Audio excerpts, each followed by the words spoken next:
Bien, buenas tardes otra vez.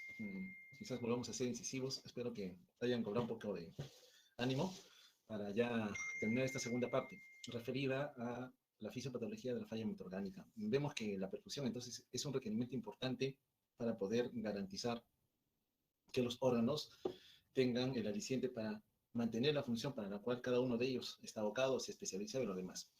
Aquí simplemente en relación al flujo, como el simpático, lógicamente buscando defendernos, a veces nos ocasiona algunos problemas, ¿no?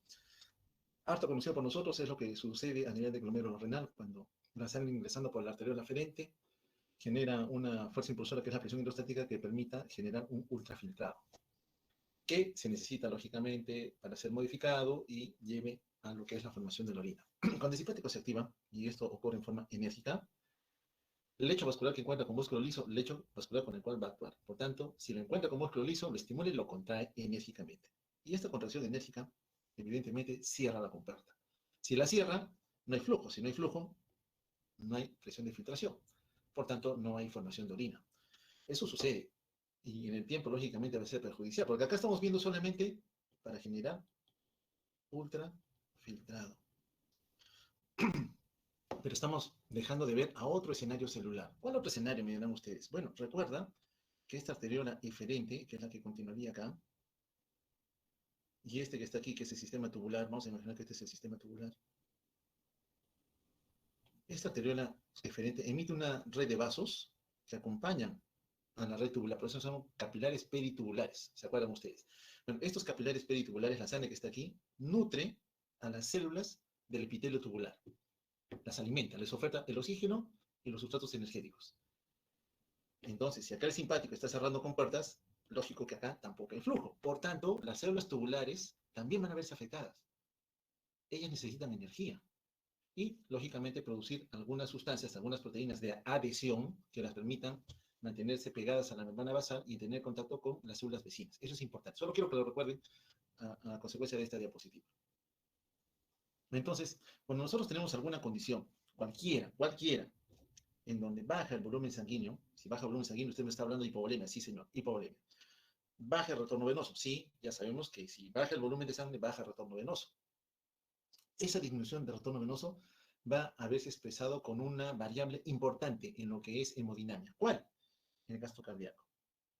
Cuando tenemos poco volumen de sangre, el gasto cardíaco disminuye.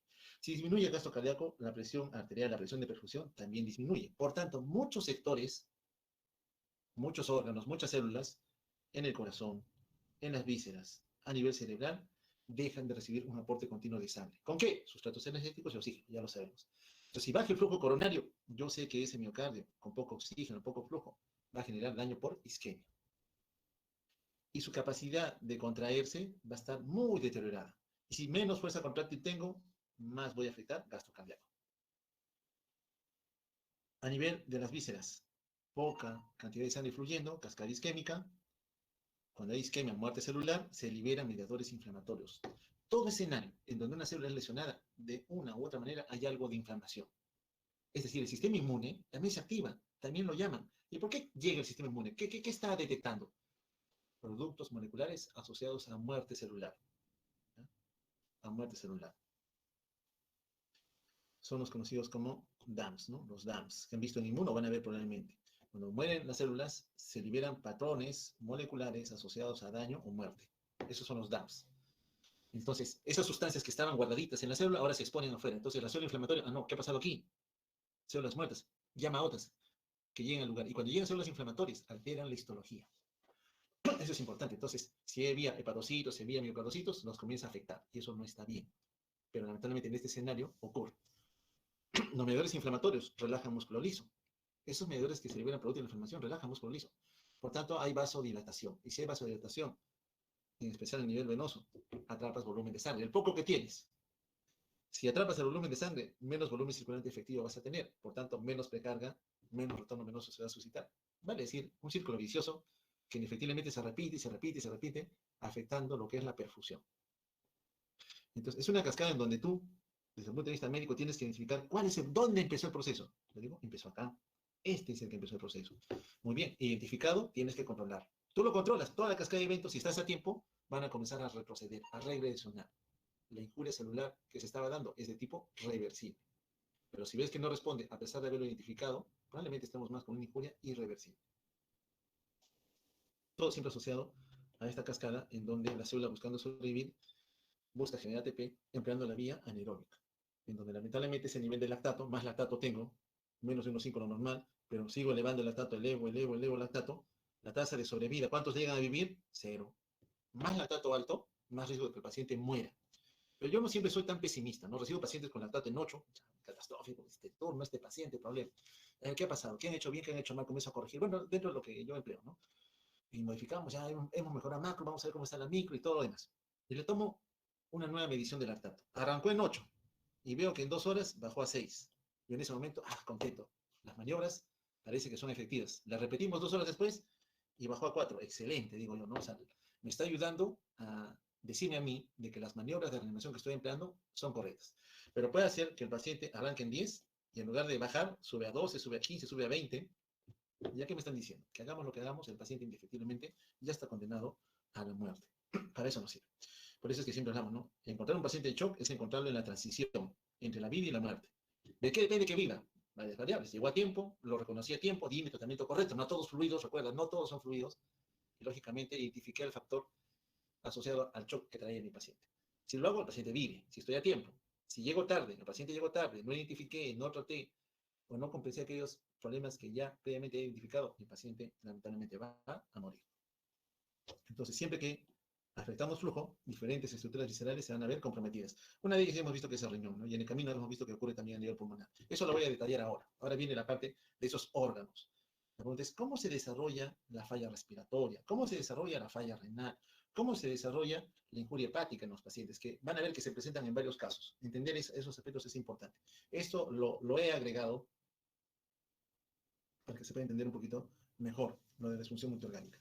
En la parte de abajo, vamos a ver, acá, entra la sangre, acá está el ventrículo derecho, y entra la sangre por la pulmonar, poco oxígeno, ingresa al pulmón, ¿y qué busca la sangre cuando entra al pulmón? Busca alveolos. ¿Alveolos qué? Ventilados.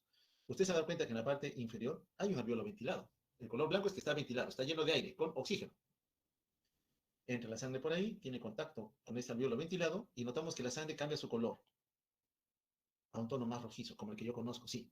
Significa que tiene más oxígeno. Sí, pues mire, entró con 40 en el lado venoso, arterial, perdón, es arteria todavía, solo que el hábito de darle el color azul es la arteria pulmonar, rama de la pulmonar, y por el lado venoso regresa con más oxígeno, o sea, se ha oxigenado. Muy bien, eso es lo que normalmente ocurre, ¿no? Un equilibrio, ventilación, perfusión, aceptable. Podemos decir que está normal. Pero en la mitad superior, ¿qué está pasando? Algo ha ocurrido. Los alveolos, este alveolo de aquí, se ha inundado de agua.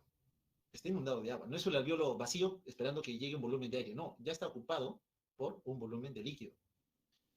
Entonces, cuando entre el aire que inspira, cuando entre el aire que inspira con oxígeno, el oxígeno no puede pasar, tiene problemas.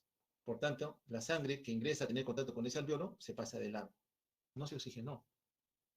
Aquí ya existe un desequilibrio, ventilación, perfusión. Hay desequilibrio. El alveolo no está ventilado, pero sí está perfundido. Desde el momento que existe el desequilibrio, no garantizamos oxigenación de la sangre. Entonces, la acumulación de fluidos en el pulmón, especialmente posicionados a nivel alveolar, le va a perjudicar el garantizar que la sangre se vaya a oxigenar como se desea. Peor aún, si ese fluido está acompañado de un proceso inflamatorio. Cuando uno encuentra agua en los alveolos, lo denomina semiológicamente hablando como un edema pulmonar. Agua en los pulmones es edema pulmonar. El edema pulmonar tiene dos aristas, dos representantes. Un edema pulmonar de causa cardiogénica y el otro, si me dice que es cardiogénico uno, el otro es no cardiogénico. El cardiogénico es el que ustedes ya han valorado en algún momento. El prototipo base, ventrículo izquierdo, es ventrículo izquierdo, aurícula. Llegan las venas pulmonares. ¿De dónde? Del pulmón, ya se han oxigenado. ¿Y qué encontraron ahí? Un alveolo ventilado con oxígeno, el cual ingresa. Pero cuando hablamos de edema pulmonar cardiogénico, ¿qué estamos diciendo? Esta bomba está mal. Esta bomba está fallando. Perdón. Se me fue. Vamos a ver si puedo retroceder. Me estoy yendo a otro lado. un ratito. Perdón, chicos, gracias del oficio. Mi lápiz ya fracasó, se fue la batería. Bueno, entonces, bueno, con el dedo nomás.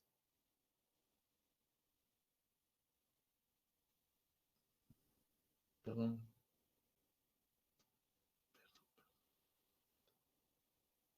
Acá.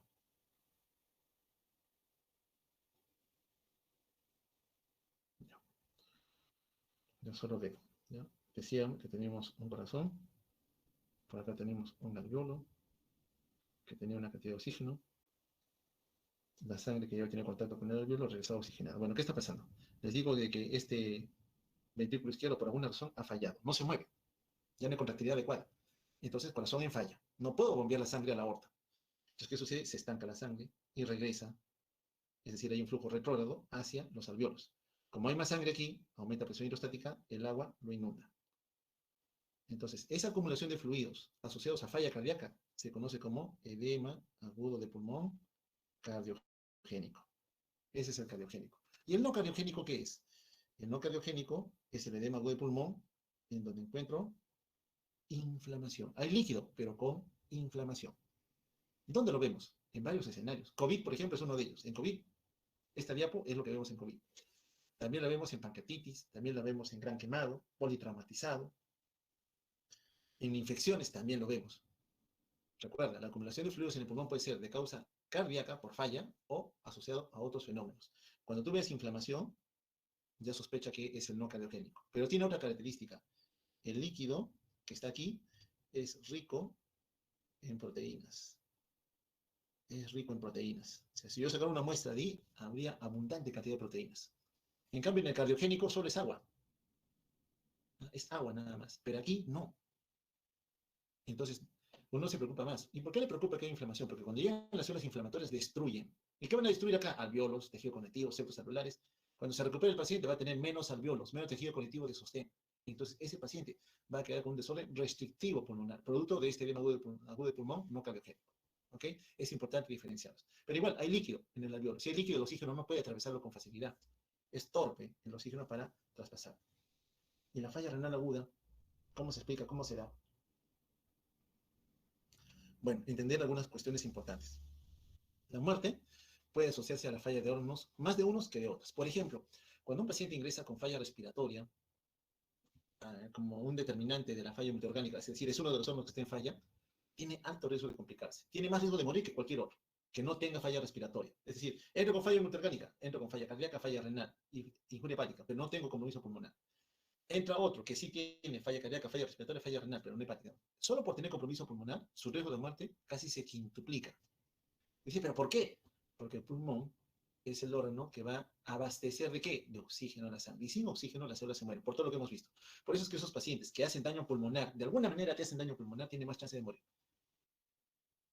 que aquel que no lo tiene. Entonces es importante también identificar cuál es aquel órgano que va asociado a que el desenlace no sea tan favorable.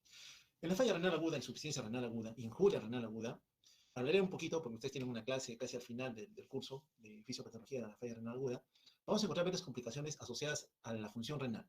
El riñón cumple varias tareas. Mantener en equilibrio los electrolitos, sí. Por tanto, van a haber alteraciones en ellos porque hay falla renal.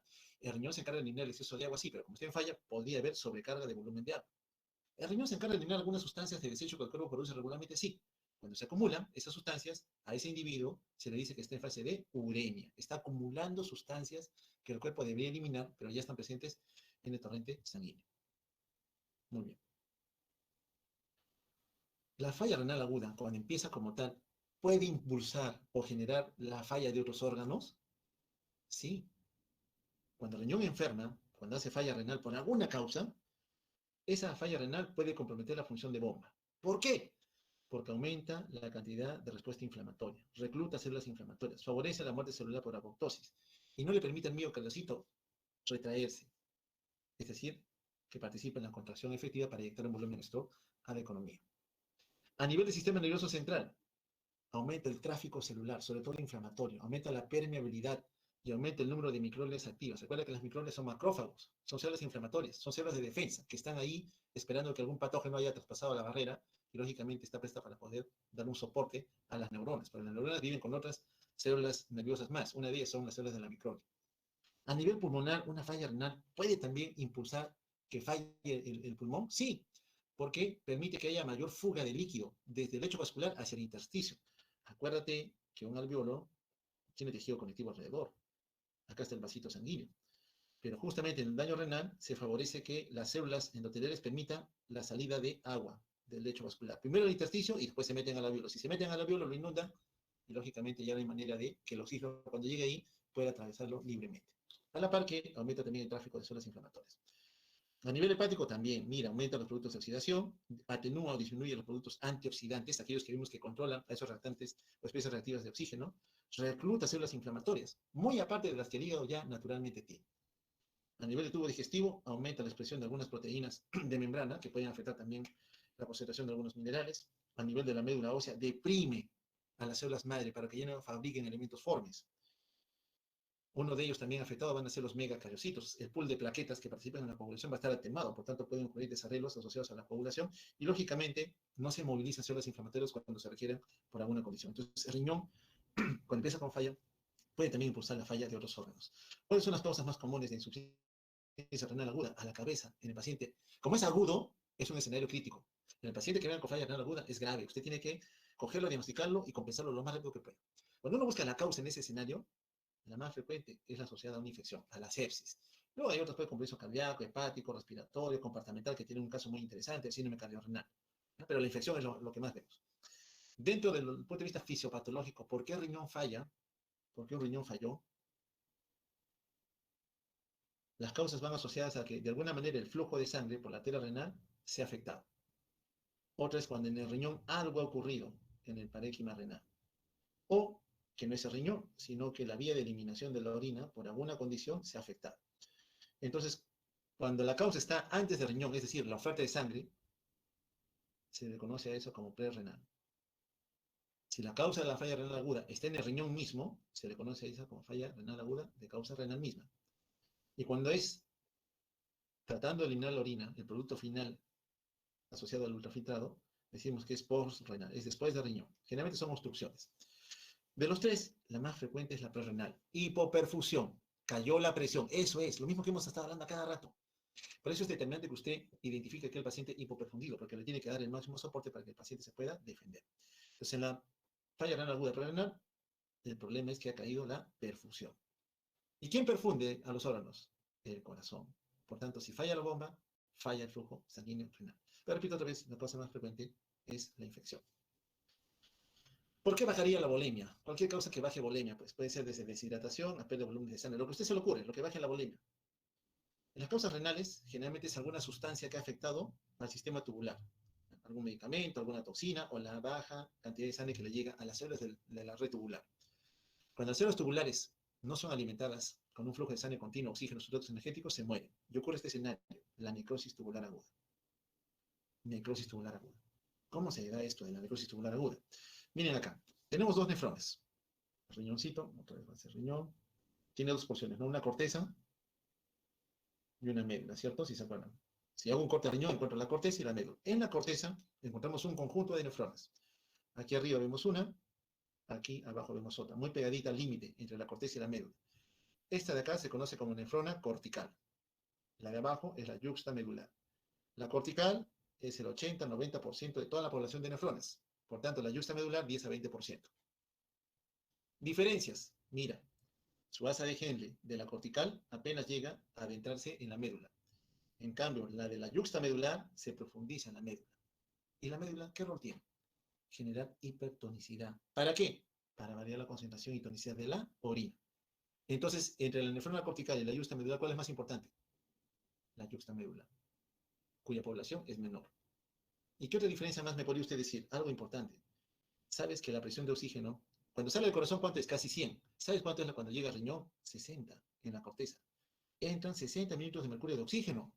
Y en la médula, 20 a 40. ¿Tan poquito? Sí. Y con eso, las células tubulares todavía trabajan.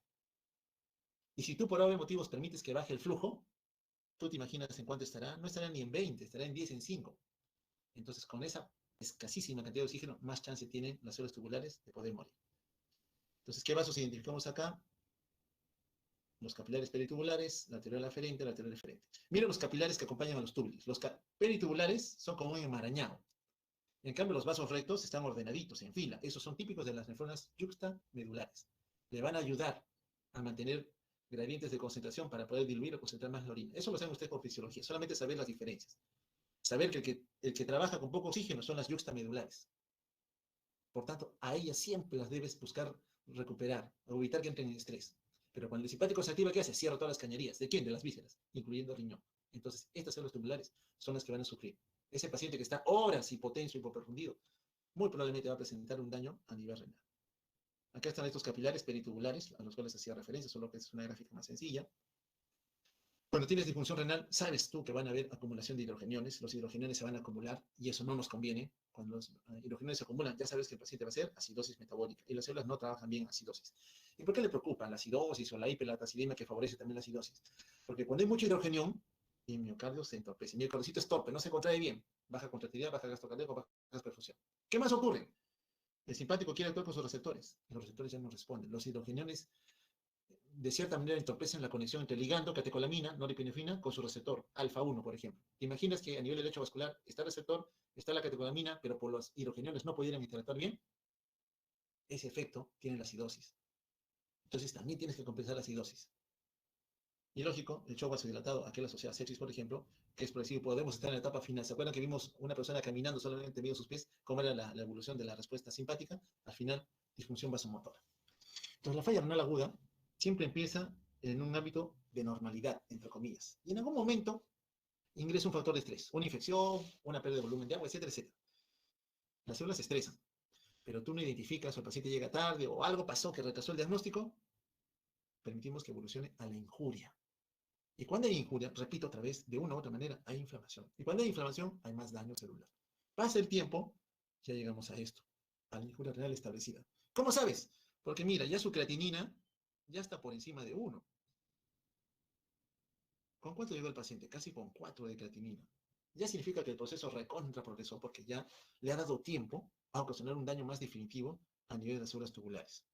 Entonces, cuando uno ve un paciente con un riñón normal y de repente por algún lado ese riñón es expuesto a algún factor de estrés, vamos a tener que en la evolución, según el tiempo, según las condiciones, el tipo de agresor, etcétera, etcétera, vamos a poder recuperar algunos, se resuelve el proceso, se recupera, la arquitectura se mantiene, no hay alteración de las células tubulares, ni de glomérulos, ni lo demás, bien, pero en otros escenarios sí ocurre un desarreglo, un tanto más prolongado, o en otro peor, ya dejamos una secuela, ya no es la nefrona funcional como nosotros la queríamos, ya te queda una secuela. Ese paciente que arrancó con un riñón, con una buena función renal, va a tener un 80, un 70, un 60, un 50% de función en relación al que tenía previamente. Dependerá del factor de estrés, de la respuesta del paciente, de nosotros, cuando interactuamos con ese paciente. Acá están las células tubulares, mira, están pegadas a la membrana basal, células tubulares. Esta es la luz del tubulín, esta es la luz. ¿Y qué ocurre? Sin energía, no hay síntesis de proteínas para que las células epiteliales estén pegadas a la membrana basal. ¿Qué pasa? Se desprenden. Se desprenden.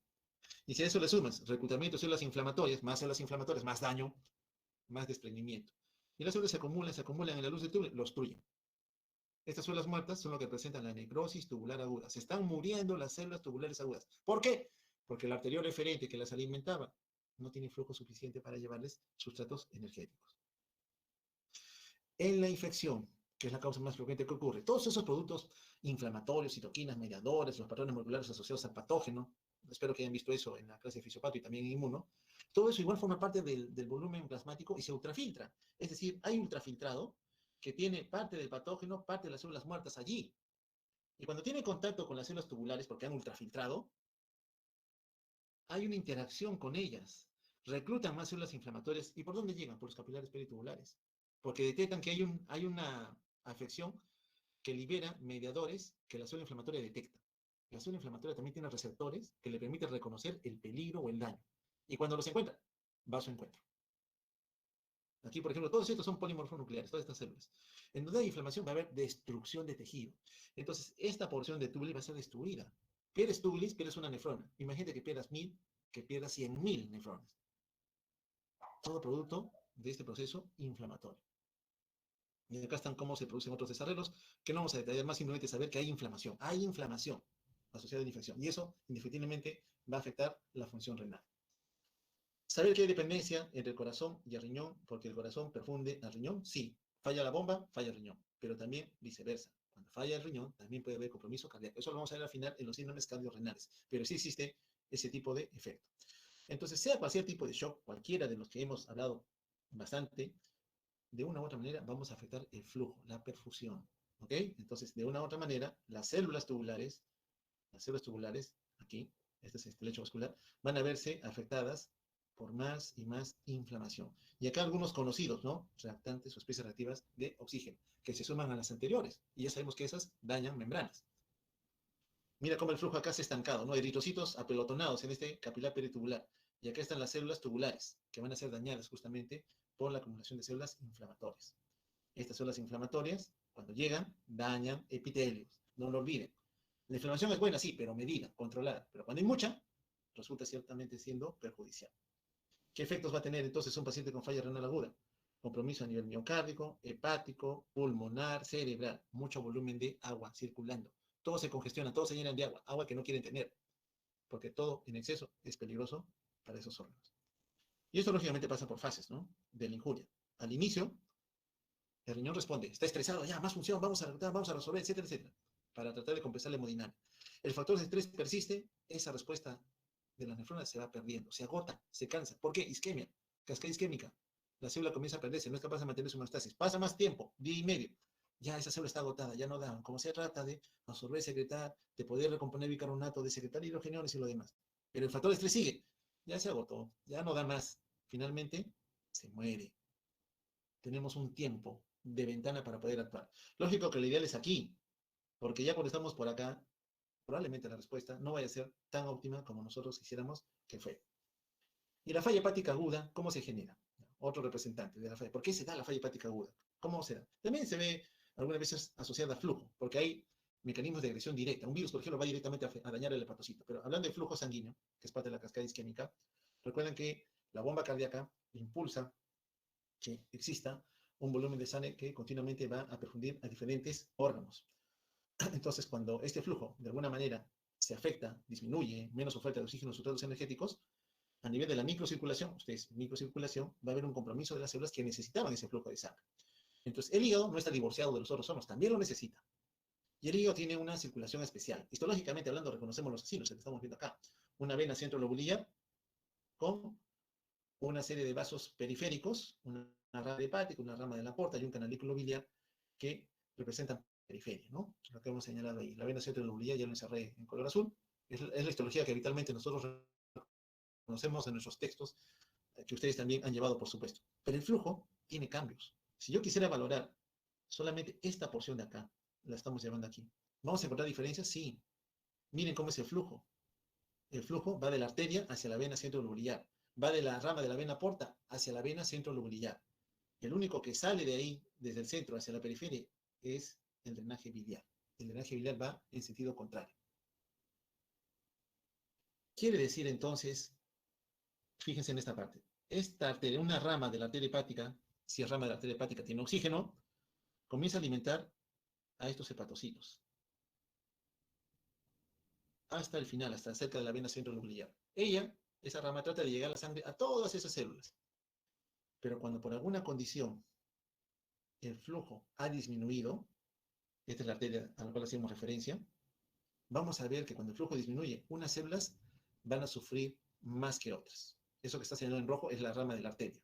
Y vemos ahí una distribución en zonas de lo que es el flujo sanguíneo. Vemos una zona 1, una zona 2 y una zona 3. La zona 1, si se fijan bien, en el medio tiene una ramita, una ramificación de la arteria hepática. Entonces, esa rama ingresa a la zona 1, pero vemos que no llega a la zona 2, ni mucho menos a la zona 3. Significa que cuando el flujo se da, irriga una zona casi en forma obligatoria, la zona 1, porque está muy cerquita a esa ramificación de la arteria hepática. La zona 2 probablemente reciba un poquito de flujo, no como la zona 1, pero recibe algo. En cambio, la zona 3, lógicamente, está mucho más lejos, por tanto, es más frágil, es más lábil. ¿A qué? A que cuando disminuya la presión arterial, la zona 1 quizás todavía reciba sangre, pero la zona 3 probablemente no reciba nada. Pero ahí tiene patocitos, que si no les da sangre, se mueren. Por eso es que en el shock circulatorio, en algún momento vamos a ver evidencia de muerte celular. específicamente de los hepatocitos. ¿Cómo te das cuenta? Nivel de transaminasas incrementado. Nivel de deshidrogenasa láctica, un enzima intracelular incrementado. El hepatocito no cumple su función. ¿Cuál es? Biotransformar algunos compuestos que están produciéndose en la economía. Un ejemplo, las bilirrubinas.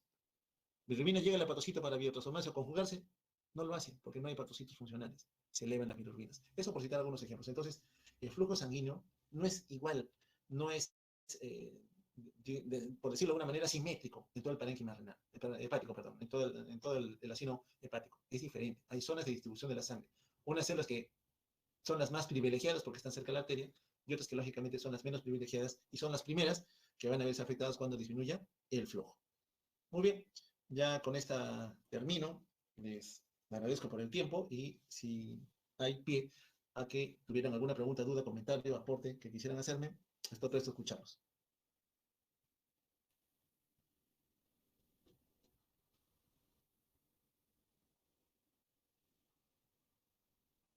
No sé si tienen algún aporte, por favor, o no. Espero que haya estado un poquito más claro en relación a la necesidad que tenemos de mantener un flujo continuo de sangre a todos los órganos de la economía. Repito otra vez, si es que tienen algún tipo de duda, aporte, comentario, sugerencia, estoy para poder escucharlos. Señor Martínez, diga usted. Doctor, buenas tardes. Disculpe, me refería, nos dijo que le recordamos lo de los corticoides. Ah, ok. Como en algún momento les comentaba, cuando nosotros enfrentamos a un paciente que está con afección a nivel de la perfusión, la caída de la perfusión indefectiblemente va a afectar el flujo a varias estructuras orgánicas. Perdón, vamos a tratar de ver, una de ellas es el riñón, sí, lo hemos visto, y otra una estructura que está encima del riñón, que también lo hemos comentado, la corteza y la médula adrenal, que forman parte de la glándula adrenal. Esta de aquí, en una forma más o menos triangular, la corteza y la médula en el centro. Muy bien, cuando disminuye el flujo de sangre, estas células también van a verse afectadas. Por tanto, dejan de producir elementos, muchos de ellos hormonales, que se necesitan para otras funciones en la economía. Uno de ellos es el cortisol. El cortisol. El cortisol, recuerden que a nivel celular, sensibiliza a la célula para que sus receptores interactúen mejor con las catecolaminas. Es decir, interactúen mejor con el simpático. Pero como tienes menos o casi nada de cortisol, la respuesta a las catecolaminas no es la mejor. En ese escenario, sabiendo este concepto fisiopatológico, sabiendo que puede haber insuficiencia suprarrenal producto de la hipoperfusión, algunos pacientes se han visto beneficiados de que cuando le damos fármacos que remedan el accionar de cortisol, responden mejor a las catecolaminas. Entonces, el hecho de darle corticoides de esta familia justamente es con el fin de conseguir de que se favorezca la interacción de respuesta para el simpático o las catecolaminas que nosotros le demos al paciente. Ese es el motivo por el cual a un grupo de pacientes se les da corticoides, no a todos. ¿A quiénes? Diría de repente la otra pregunta. Aquellos pacientes en quienes veo que, a pesar de fluidos, a pesar de catecolaminas, a alta dosis, no responden. Le doy vasopresina, otro vasoconstrictor, no responde. Ya sospecho que le falta algo. Y ese algo puede ser los glucocorticoides representados por el cortisol. Entonces, en ese grupo de pacientes en que vemos que no responde, le damos. Pero ¿cómo sé? Usted se está guiando solamente por lo que cree. Sí, pues, la medicina basada en evidencia dice, medir el cortisol, el test de estrés y mides cortisol y ves la respuesta, si mejora o no mejora. Y con eso se decide. Pero como no tenemos un laboratorio a la mano para medir cortisol y ver si está en cantidades adecuadas o no, hacemos tipo prueba terapéutica. Le damos glucocorticoides y lo cortisonan, por ejemplo, mantenemos los vasopresores, que no había respuesta, y luego de darle los corticoides a los minutos notamos que la presión comienza a subir. Indirectamente nos dicen que sí, que ese paciente tiene una insuficiencia suprarrenal. Bien, no sé si hay alguien más, por favor. Señor Martínez, otra vez, dígame. Sí, justamente, doctor, había leído un artículo, una tesis de una página que justamente decía que también si es que se usaban los corticoides antes de usar el volumen y la medicina sin empírico, tenía un efecto adverso, ¿verdad? Claro, de todas formas no tiene efectos adversos. Al final los corticoides son arma de doble filo.